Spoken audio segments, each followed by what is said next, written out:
I'm going to go ahead and get started. Um, Hi, I'm Kira Woodard, and this presentation is going to be about marketing content strategy for startup companies. So in this talk, I will cover the importance of content marketing and why it's one of the most valuable marketing activities that a startup can invest in. I will also talk about how to systematize the content creation process in order to reduce wasted effort. And I'll also touch on how to make sure that every piece of content your company creates is driving business revenue. So what is content marketing? So content can be blog articles, email newsletters, social media, white papers or customer success or case studies, podcast episodes, videos, anything. It's anytime a business creates content in order to promote itself. So you can use content marketing to attract potential customers, to educate them about the benefits of your product or service, or to make sales and convince potential customers to buy from you. So here's why content marketing is particularly important for a startup. And I'm going to use an example of advertisements versus content marketing in order to illustrate the particular importance of this. So when you do advertisements, you can get results more or less immediately. As soon as you start paying, you get your ads shown in front of potential customers. Whereas with content marketing, it takes a little bit of time to start building your following organically.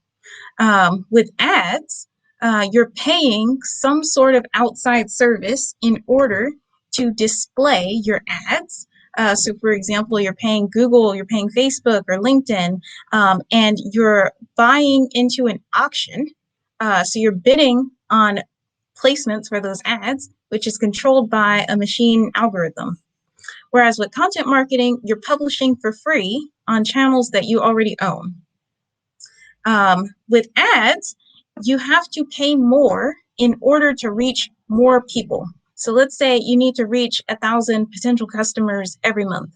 But if you're currently reaching 500 customers, you have to increase the amount that you're paying in order to hit that milestone of 1,000 customers. Whereas with content marketing, you can simply redistribute the content that you've already created wherever you want for free forever. With ads, you have to continue paying in order to get the same results. So let's say you've got your advertising system set up, you have your ads, you're using Google or Facebook advertising or whichever channel you're using. And maybe you're getting on average about 100 leads or 100 customers coming through that channel every month for your business. So in order to keep getting 100 people coming through and buying, you have to keep paying to get that 100 people. Every month you're paying around the same amount. Whereas with content marketing, once you create a content piece once, you then own it forever for your business. So let's say your business creates so many blog posts and one of them brings in a considerable amount of traffic. Maybe it brings in 1,000 potential buyers or visitors to your website. So once you've created that content piece, it will keep bringing in 1,000 people every month, regardless of what you pay for it. So you don't have to keep paying in order to get the same results. And every time you invest in content again, you create the next content piece, you're building on to the amount of traffic that your website is getting or that your company is getting. You're getting more customers by paying the same amount over time. And with ads, you're limiting the amount of return that you can get on your investment because you can never spend more on ads than it's bringing in for you in terms of actual sales and revenue that you're generating.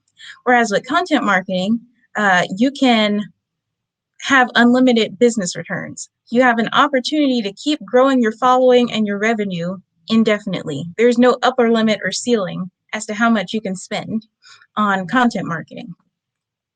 So content is an asset which you pay for once and then reap the benefits forever, essentially. Imagine being able to bring in all of the customers that your startup needs in order to be profitable every single month without spending a penny. That's completely possible with using content marketing, because all of the content that you have on your website or distributed through your content channels is bringing in those customers regardless of whether you continue spending on it, once you have it created and once it's already attracting people. So now I'm going to show you a systematic method for creating content such that you get those results without wasting any effort creating content that isn't going to be driving results for your business. So here are two diagrams. This is the marketing funnel and the buyer's journey, and I'm going to show how these relate to bringing in revenue from your content marketing efforts. So the marketing funnel means you're, as a marketer, as someone who is trying to attract customers, you are creating some content that's attracting customers. You're pulling them in. You're trying to find a particular subset of people who would be likely to buy from you.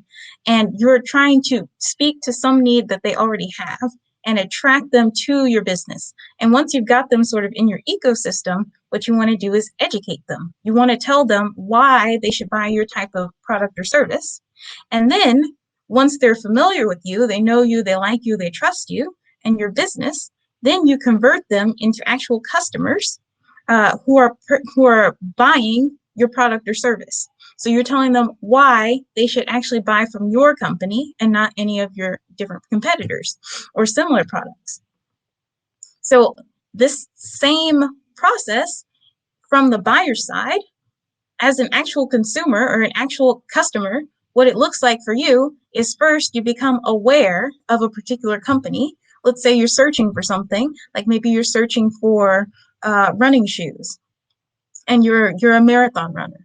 So maybe you're online, you're Googling about how do I improve my performance in a marathon? And you become aware of a particular company through their content by seeing a content piece on improving your marathon running performance. So then maybe you sign up on an email list and you start to consider running shoes as a potential solution to your problem. And then as you get a few more emails, you start to realize that this company, based on their reviews that you're seeing or their product videos you start to watch, you determine that this company, as opposed to all the other companies, has something within their running shoes that's the best for you and your particular situation. So then you decide to buy from them. That's what the buyer's journey looks like through content. So when you're creating content, you can break up the types of content that you're creating into these different categories. So you have your top of the funnel content, your awareness content that makes potential customers aware. And typically those are going to be something like blog posts, podcasts, webinars, things where you're giving out general information. And then you have your consideration type content. So those are your ebooks, your white papers.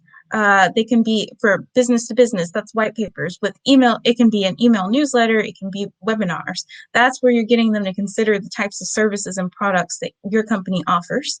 And then there's the decision-making content.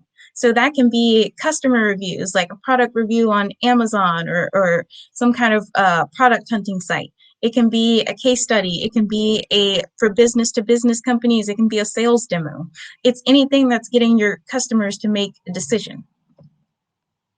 And this is just another example of what this process looks like. So you might create blog posts on a general topic, link people to download an ebook or a white paper, create a series of emails that explains the benefits of your product or service. And then those emails maybe lead to a webinar or a sales demo that explains your service or includes some kind of customer reviews, testimonials, or links to a sales page that explains why they should buy your particular product over the competition. So here's how to ensure that the content you're creating is driving revenue. So here's what I call the magnetic content system, and here's the overview of it. First, you're going to identify the type of customers that your business is selling to, and you're going to turn those into personas. And I'm going to break that down in the next slide. And then you're going to brainstorm how to create content pieces for each stage of that buyer's journey for each target persona. And then once you have that laid out for each of your target personas, you're going to set goals for each of those campaigns.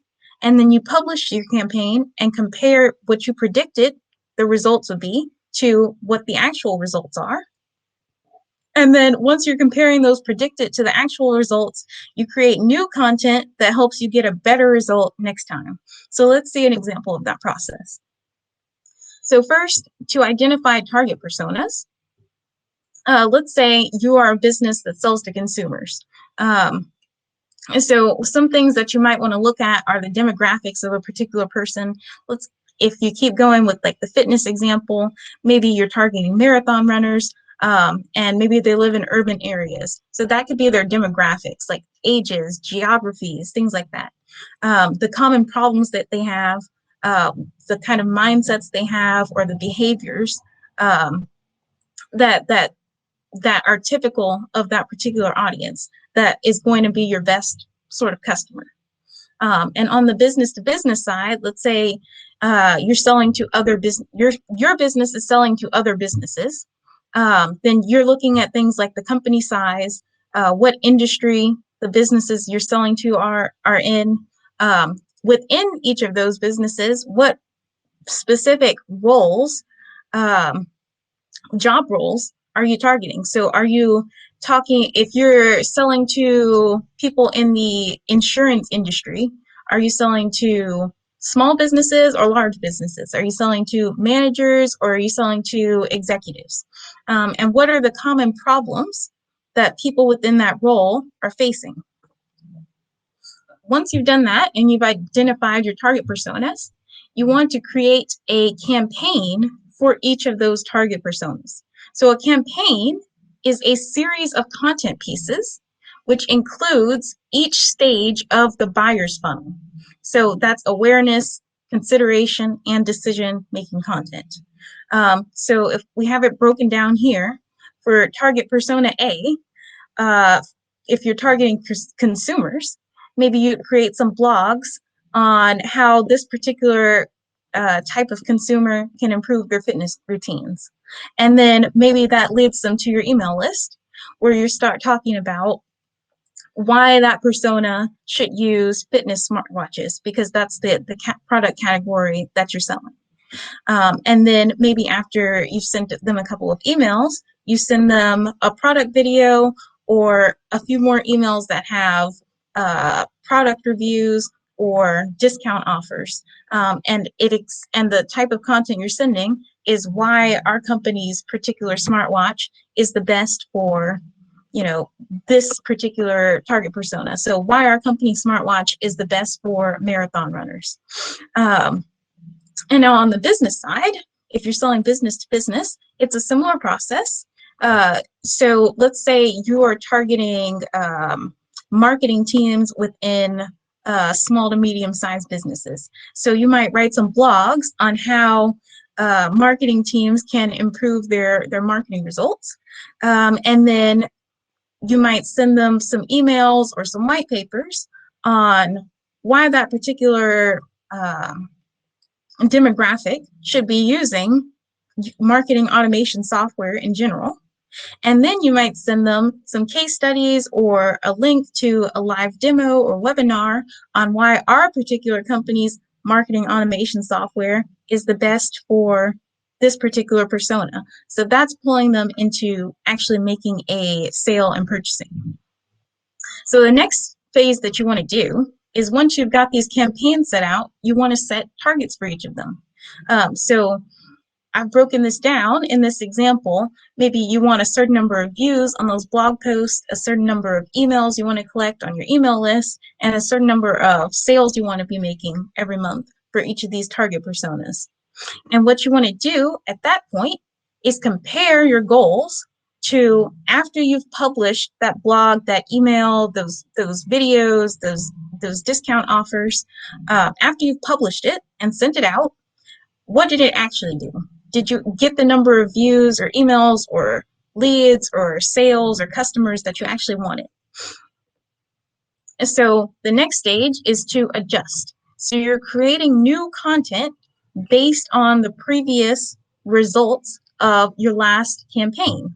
So if your goal was to get 100,000 views on your blogs, but you got 50,000 views, well, now you know you need more of that top of the funnel awareness content, like blog articles, for this particular persona. But if you, in our other example, let's say you got more views on your content than you actually wanted, or that you actually predicted you would get, but it didn't lead to the number of people signing up for sales demos that you actually wanted. So that means you need to do a better job of convincing people that your particular product or service is right for them. So you need more of that middle and bottom of the funnel content, like those white papers and case studies for this particular target persona. And you do this across each of your personas you've laid out. So with this system, you'll now know exactly which piece of the marketing funnel to focus on in order to attract more customers. And you'll never waste time creating content that isn't serving a purpose for your business. And then as you repeat this process over time, targeting, comparing the results, and then adjusting based on the previous results for each of your broken down campaigns, then you'll have a system that's bringing more and more customers to you as your business is growing. And so here's a final illustration of what the process can start to look like over the long term. So maybe within the first year, you're building traction very slowly. You're getting a few followers. You're getting a few initial bits of traffic to your website, maybe a few initial people on your email list or watching your videos. And then you start to acquire those first initial customers from your content as you learn what your target audience really wants. And then maybe in the second year, you start building up that loyal following a little bit more. And you get opportunities to market to them again, because now they're in your ecosystem, right? They're on your email list. You have their eyes and ears looking at your content. So you're not just building your company's reputation by having your actual products and services spread by word of mouth. Now you're actually having your content spread by word of mouth. So if you're targeting marathon runners, then your loyal customers are not just saying, hey, check out this company's great smartwatches. They're also saying, hey, check out this company's really great content on how to build an exercise routine.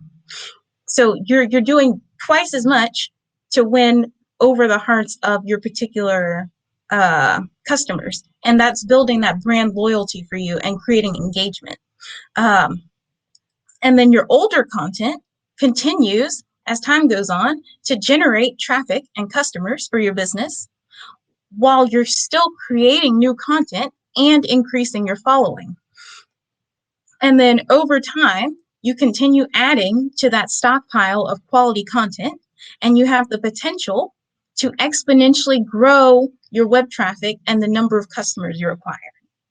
And so you'll be able to build up a loyal following of customers who know your brand and are lining up to buy from you, as opposed to you having to go out and find them.